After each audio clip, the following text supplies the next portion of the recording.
Personally, he was a very, very sharp guy. He had a terrific memory. I've been over to his house several times, and I used to do work after I left NBC on his projects, his charity projects and all, and I'd edit clips together and so forth. And often I would go over to his office. I'd get off of work 10 o'clock at night, and I'd go over to the office on Riverside Drive, and we'd sit and talk and tell jokes. So Bob Hope was a very friendly person with you? Oh, yes. Matter of fact, he used to yell at the director sometimes for whatever reason. And I asked the associate producer, Sil Karankini, who was a good friend of mine. I said, Sil, I says, Bob has never yelled at me. He says he only yells at the high-priced help.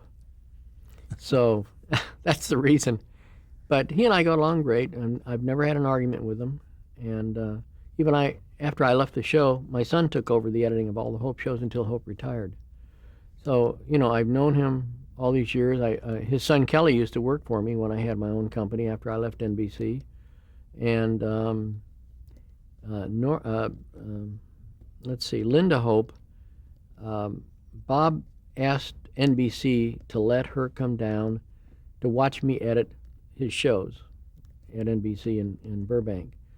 And my boss came to me and he says, do you mind if she comes down and just looks over your shoulder and all that? I said, no, of course not.